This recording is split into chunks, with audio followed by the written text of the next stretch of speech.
You didn't stumble here by chance. This moment has been circling you, waiting until your pulse, your exhaustion, your craving for something beyond the endless loops became strong enough to bring you here. If your heart beats faster right now, if your body is whispering, something is different this time, trust it. You are not being tested by life randomly. You've already been inside the test, quietly, in the dark corners of your own mind. The test wasn't whether you could push harder or chase longer. It was whether you could hold yourself when nothing moved, whether you could still believe when the silence after the message stretched into weeks, whether you could remain open when the money didn't show up on time, whether you could stay present when your own reflection told you were behind. That was the test, and you didn't just endure it, you passed. Now comes the invitation. And it won't come like a teacher standing at the front of a classroom with chalk in hand. It comes like this, through a screen, through my voice, through words that reach you at exactly the right frequency. This is how the quantum field works. It brings to you the proof that you are ready, not before, always aligned with your exact resonance. So here's the paradox you need to feel in your bones. The next step isn't bigger effort. It isn't grinding or learning one more trick. It's subtler, stranger, and more precise. Think of it like standing in front of a mirror that doesn't just reflect your face, but your possible futures. When you change what you bring to that mirror, the reflection changes instantly. But most people never realize that they are the ones deciding what shows up. That's why this moment is so rare. Only a few notice it. Fewer still act. But if you're still listening right now, your signal has already been received. And the real question is, are you ready to see how the mirror actually works? Let's slow down and map this clearly. Imagine the universe not as some distant, unreachable mystery, but as a mirror that is far more sensitive than glass and silver. It doesn't reflect your surface gestures. It reflects your inner broadcast. A mirror in ordinary life has no choice but to reflect whatever stands before it. If you frown, you see the frown. If you smile, the smile bounces back. But in the quantum field, this mirror is alive. It doesn't just send back a frozen reflection. It rearranges the entire scene around you to match the stance you are taking within. This is why two people can walk into the same room and experience two completely different realities. One sees rejection, the other sees opportunity. One meets silence, the other meets connection. The field isn't favoring one over the other. It's simply reflecting who they are being, at a level deeper than conscious thought. Think of it this way. Every sigh of frustration, every quiet moment of trust, every pulse of fear or surrender, the mirror registers it. Not with judgment, not with morality, but with precision. It gives you back what you are consistently offering. And that's where so many people feel betrayed. They say, I wanted this. I asked for it. I visualized it. But the mirror wasn't listening to their words. It was reflecting their state. The real mechanism is coherence. When your heart and your brain are vibrating with the same signal, when your nervous system feels safe enough to sustain a new identity, that's when the reflection shifts. Until then, the mirror keeps showing the familiar, because it thinks that's who you still are. And here's the part that most people never want to admit. The mirror is too honest to lie. It won't reflect what you're not truly broadcasting. That honesty feels like punishment until you realize it's actually the greatest mercy, because it means you always know exactly where you stand. Now, the dangerous myth is this, that if you just think harder or force the vision, you can trick the mirror into giving you what you want. But that's not how this intelligence works, and this is where everything turns. Because if effort and willpower aren't the real key, what actually moves the reflection? The myth says, if you focus hard enough, if you repeat affirmations long enough, if you push the vision with enough force, the universe will eventually give in. But let's be precise. That's like standing in front of a mirror, frowning, while screaming the words, I am smiling. The reflection doesn't bend to the sound of your voice. It bends to the truth of your stance. This is why so many people end up exhausted. They chant, they visualize, they obsess over small signs, yet the mirror keeps sending them the same old picture. It's not that they failed. It's that they were speaking in the wrong language. The mirror only speaks frequency, never words. Let's ground this in something familiar. Picture this. You send a message to someone you deeply care about. Hours pass, then days, silence. In that gap, your nervous system fires off old alarms. I'm being ignored. I'm not enough. Something's wrong with me. And though you may post on your vision board the word connection, what you're really broadcasting is abandonment. The mirror, with perfect accuracy, reflects abandonment back into your timeline. But here's the pivot. If, in that very moment of silence, you breathe, drop into your body, and choose a different stance, something begins to shift. Not pretending you don't care, not faking positivity, but letting your heart settle into the deeper truth. I am already worthy of love. This silence is not proof of my absence.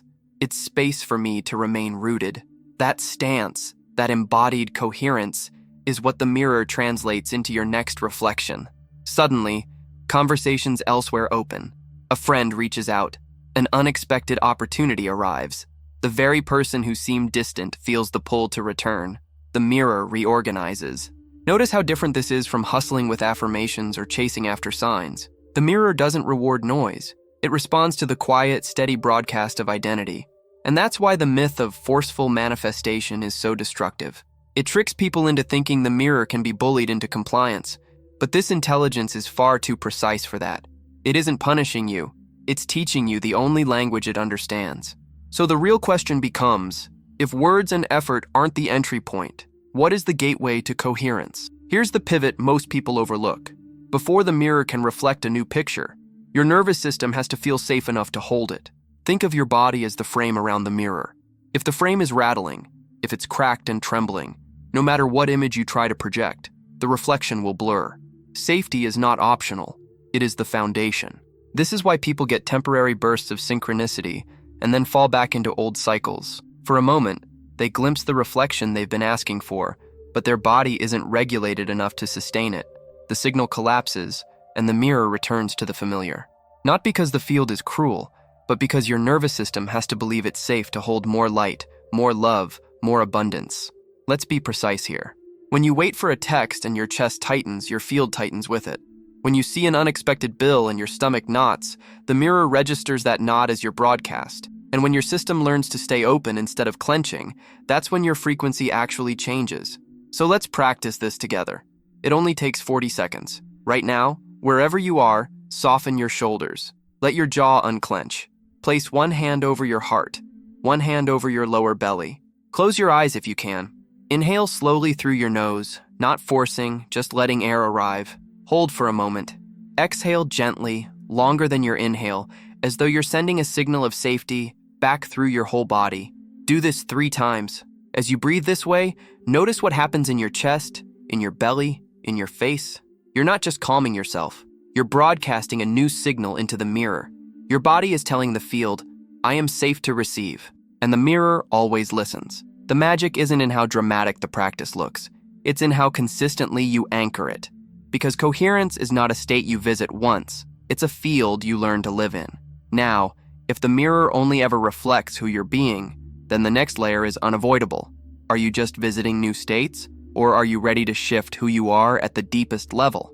A temporary state can change your day. Identity changes your timeline. Let's be clear. States are like flashes of lightning. Beautiful, powerful, but brief. You meditate, you feel calm, you visualize, you feel possibility, you dance, you feel alive, but then the silence after a message returns, or the bill arrives, or the comparison scroll pulls you under, and the flash fades. Identity is the ground beneath the lightning. It doesn't flicker. It doesn't depend on mood.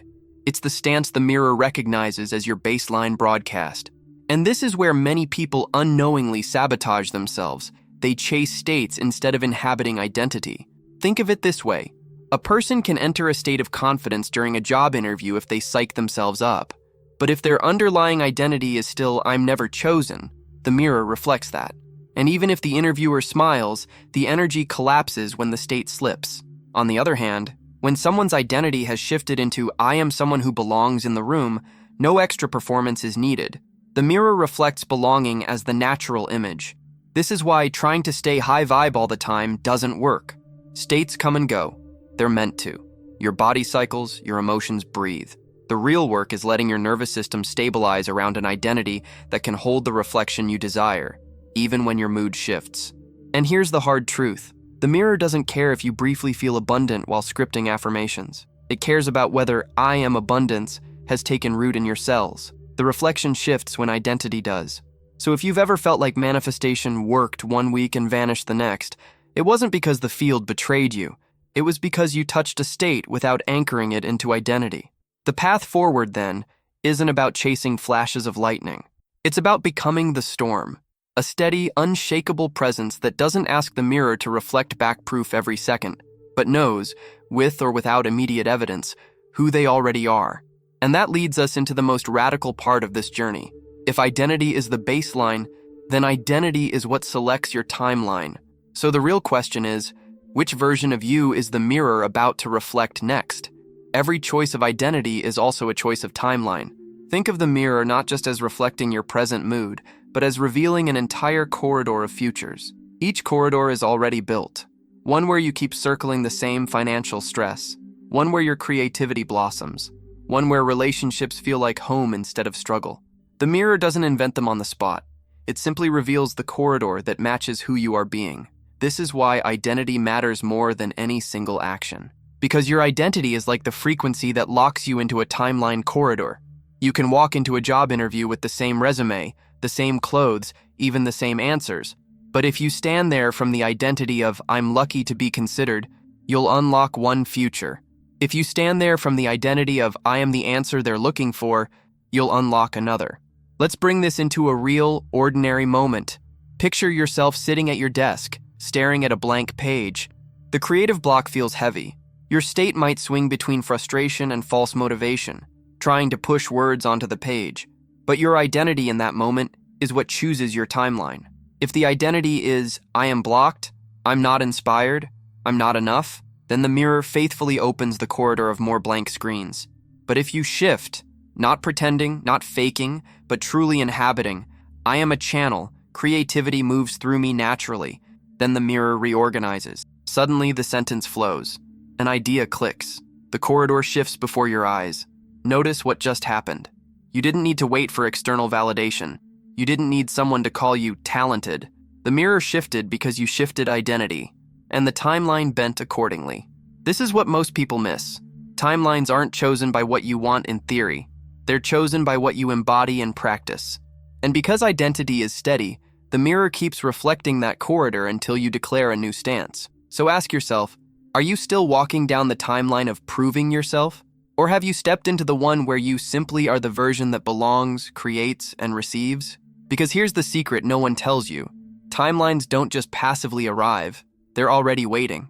The only variable is, which corridor will you dare to claim?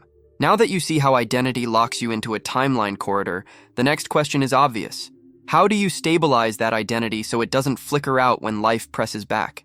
This is where small, repeatable practices matter. Not to convince the mirror, but to keep your nervous system and your field aligned long enough for the reflection to shift. Think of it like polishing the mirror daily. The clearer the surface, the cleaner the reflection. Here's a simple mini protocol you can use starting today. 3 tools, each under 2 minutes, designed to anchor identity. Tool 1, the stance reset.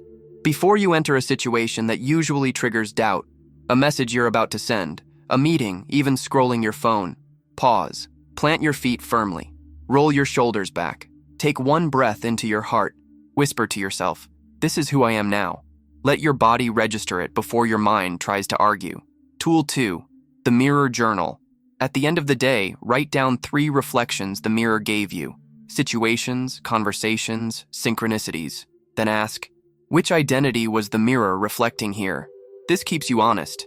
If the reflection wasn't what you wanted, it's not proof you failed. It's proof of which broadcast you were carrying. Awareness alone starts to loosen old corridors. Tool 3, the heart-belly signal. Hand on chest, hand on lower belly, just like the earlier practice. But this time, instead of simply calming yourself, speak identity into the space. For example, "I am already the one who belongs." Feel the words settle into your body, not as a performance, but as a stance. Let your nervous system hold them. These aren't about forcing positivity. They're about teaching your body the feeling of the new corridor until it becomes the only natural option. And here's the ritual I want you to join in right now, so your signal anchors even more deeply into the field. Scroll down and write these words in the comments. "I am already living my future." Don't type it for me.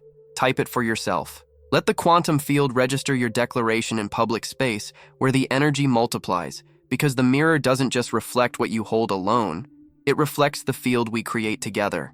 Every comment is another signal strengthening the coherence of this corridor. And once your identity begins to stabilize through these tools, another layer of challenge inevitably appears. Not outside you, but inside. The subtle ways you sabotage your own reflection. Every time you shift into a new corridor of identity, the mirror will test your steadiness, not to punish you, but to show you where you still wobble. These tests usually appear as 3 subtle traps. Trap 1. Urgency. You feel the shift. You sense the new identity blooming, and suddenly your mind screams, "It has to happen now." Where's the proof? Where's the reflection? That urgency tightens your nervous system, and the mirror instantly reflects that contraction. You end up chasing instead of becoming. The antidote is remembering. The mirror is not late. It's precise. The reflection arrives exactly at the pace your body can sustain. Trap 2. Split signals. You declare one thing with your words, but embody another with your stance. You say, "I am ready for love," but deep down, your shoulders curl in and your chest braces for rejection. The mirror doesn't judge the contradiction. It just reflects the stronger signal, which is why awareness practices, like the mirror journal, matter so much. They expose where your words and body disagree, so you can bring them into alignment. Trap 3. Over-control. This is the most common sabotage. You try to micromanage the reflection, checking your phone every 5 minutes, rehearsing conversations in your head, obsessing over the how. The mirror, in its honesty, reflects your lack of trust, and so the corridor of struggle to control stays open instead of the corridor of already held. The shift here comes when you allow space for the reflection to arrive without you constantly pulling at the glass. These traps are not signs of failure. They're signs that you're on the edge of integration. The fact that urgency, split signals, or over-control appear means your old corridor is collapsing, and the discomfort you feel is the stretch of stepping into coherence. So instead of panicking when these sabotages arise, name them. "Ah, this is urgency speaking," or "This is over-control showing up again." By naming the trap, you create distance from it, and by breathing into your stance, you return to the broadcast of identity instead of the noise of fear. Because the mirror is always listening, not to your panic, not to your doubts, but to the stance you choose in the very moment you catch yourself wobbling. And here's where the journey turns practical again. If the traps are inevitable, then the next question is, how do you weave coherence into the small, ordinary actions of your day so the new corridor doesn't stay fragile but becomes unshakable? Shifting identity isn't about grand rituals or rare peak moments. It's about the quiet, ordinary spaces where your nervous system either collapses into the old corridor or stabilizes into the new one. Think of your day as a series of micro mirrors. Every step, every glance, every word you speak is another reflection point. If you treat those moments casually, the old corridor pulls you back. But if you treat them as sacred checkpoints, you start living inside coherence all day long. Take walking, for example. Most people walk as if they're rushing somewhere else, their shoulders tight, their eyes scanning for danger. That broadcast tells the mirror, "I am not safe yet. I am not complete yet." But if you slow your pace slightly, roll your shoulders back, and let your heart lead your steps, suddenly you're broadcasting, "I belong here. I move as one who already is." And the mirror reflects belonging back in subtle but unmistakable ways. A stranger's smile, a conversation opening, an invitation landing, or eating. Most people rush meals, scrolling, stressing, chewing half aware. That fractured energy broadcasts scarcity. There's not enough time, not enough ease. The mirror dutifully reflects more scarcity. But when you eat with presence, savoring even one bite as though abundance is already yours, the mirror begins to shift your corridor into plenty. Even conversations hold mirrors. When you listen only to reply, bracing for judgment, your stance is, "I am under evaluation." The mirror then organizes encounters that prove you right. But when you listen from the stance, "I am already safe to be seen," the mirror reflects safety back. People soften. Conversations deepen. These integrations are not random. They're how you teach your nervous system that the new corridor isn't just an idea, it's home. And the more you do this in small actions, the less fragile your identity shift becomes. Now here's the cliff. When you start living coherence not just in rituals, but in walking, eating, talking, something radical begins to happen. The mirror doesn't just reflect small changes, it reorganizes entire domains of your life: love, creativity, health, purpose. And once you witness the mirror bending in these larger arenas, the game of reality itself no longer feels the same.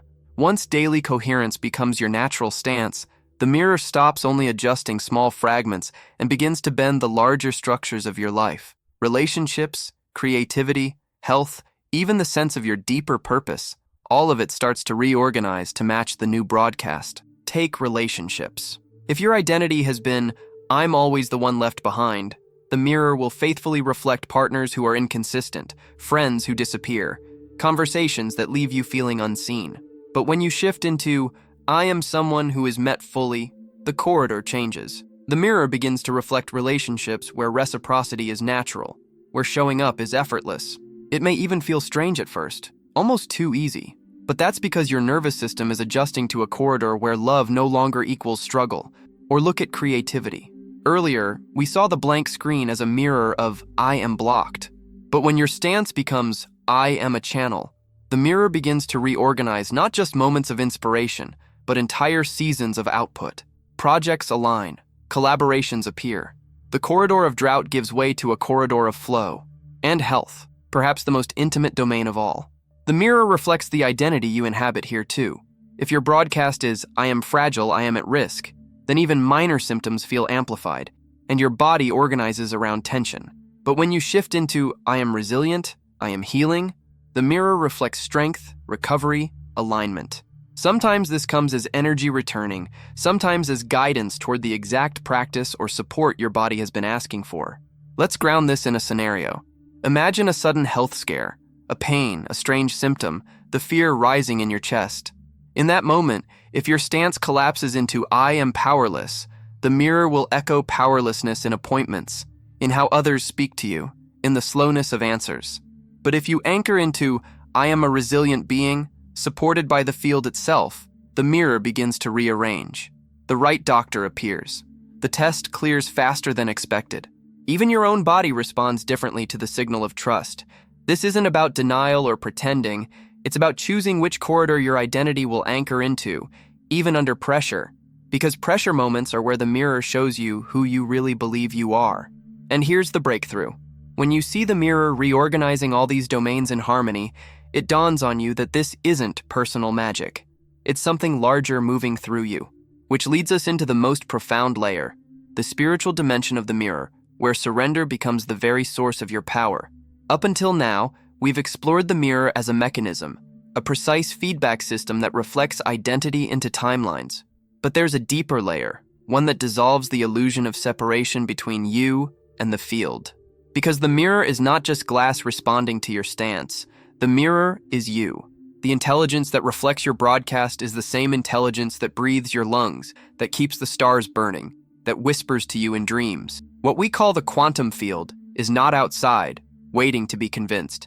It is the same consciousness wearing different faces. And here's the paradox that humbles everyone at some point. The mirror bends most when you stop demanding that it bend, when you surrender, when you trust that the reflection is not random but orchestrated by a deeper coherence that loves you more than your mind can calculate. Surrender is often misunderstood. People think it means giving up, shrinking back, or tolerating less. But surrender is not collapse. Surrender is alignment. It is the willingness to stop clawing at the glass and instead stand so firmly in your chosen identity that you no longer need to check the reflection every second. Think of it like this. A child doesn't beg the mirror to show their face. They simply look and the reflection is there. That same ease is available to you when you stop pleading with the field and start trusting the orchestration already in motion. This is why some call it divine timing, or destiny, or grace. Because there are moments when the mirror shows you something beyond what you could have imagined. A chance encounter, a breakthrough, a healing that defies logic. And in those moments you realize you weren't creating reality alone. You were remembering that you were never separate from the source that creates reality itself. So the final teaching here is this. Surrender is not weakness. It is the highest form of power.